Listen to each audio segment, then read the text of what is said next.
पद की याचना। एक बार प्रभु महावीर चंपापुरी में पधारे थे। कौनिक राजा भी पिता श्रेणी की तरह महावीर के अनन्य भक्त थे। प्रभु महावीर के आगमन का समाचार मिलते हुए बड़े आडंबर से दर्शन करने के लिए गए। चंपापति ने जिस दिन वैशाली गणतंत्र पर विजय पाया, उसी दिन वे अहंकार से फूले न समाते थे। वे अपने आप को सार्वभौम सिद्धाधीश समझने लगे थे। चक्रवर्ती बनने की उनकी महत्वाकांक्षा मोहर उठी थी। ठाट बाट से प्रभु वीर को वंदन करके देशना सुनने बैठे। देशना के पश्चात चंपापति कौनिक ने प्रभु से सविनय प्रश्न पूछा कि भगवान, चक्रवर्ती मरकर कहाँ जाते हैं? सर्वज्ञ प्रभु ने प्रत्युत्तर दिया कि जीवन पर्याप्त भोग सुखों में मग्न रहने वाला जो चक्रवर्ती संसार का परित्याग करके सर्ववृत्ति नहीं स्वीकारता, वह चक्रवर्ती मर के 7वीं नरक में जाता है। कौनिक ने प्रति प्रश्न पूछा कि प्रभु, मैं मरकर कहाँ जाऊंगा? अंतर्यामी प्रभु ने कहा कि तू मरकर 6ठी नम प्रभा नाम की नूरक पृथ्वी में 22 सागरों की स्थिति से उत्पन्न होगा। ये सुनकर कौनिक गर्व से बोला, भगवान, चक्रवर्ती मरकर 7वीं नरक में जाते तो मैं क्यों 6ठी नरक में? प्रभु वीर ने कहा, तू चक्रवर्ती नहीं है इसलिए। ये सुनकर मन में कुछ दृढ़ निश्चय के साथ प्रभु महावीर को वंदन करके कौनिक राजा राजभवन में आए। कौनिक राजा ने रणहोनी की होनी करने का दृढ़ निर्णय कर लिया था। 6 खंड पर आधिपत्य स्थापित करने की उनकी महत्वाकांक्षा बलवत्तर थी। उनके प्रबल पुण्योदय से 16,000 मुकुटबंदी राजा उनके अधीन थे। छोटे राजा के राजाओं का तो कोई पार नहीं था। 16,000 देश पर चंपापति की सत्ता चलती थी। अपरिमित समृद्धि के स्वामी थे। उनका कोई शत्रु नहीं था, इसलिए वे अजात शत्रु कहलाते थे। अब संपूर्ण भरत क्षेत्र के 6 खंडों पर दिग्विजय प्राप्त करके चक्रवर्ती बनने का उनका स्वप्न था। एक दिन कौनिक राजा ने अपने मंत्रीश्वर को कहा कि मंत्रीश्वर, चक्रवर्ती के पास 14 रत्न थे। उसमें से मेरे पास 7 पंचेंद्रिय रत्न तो हैं, क्योंकि वे अपनी महारानी पद्मावती को स्त्री रत्न मानता था।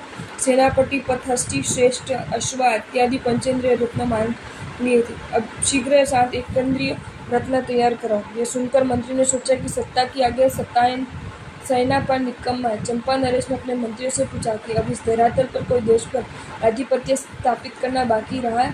सभी मंत्रियों ने मिलकर कौनिक राजा को समझाया कि आधे भरत क्षेत्र पर आपका साम्राज्य फैला हुआ है। शेष 3 खंड में नारियों का निवास है, वहाँ चक्रवर्ती के अलावा कोई नहीं जा सकता।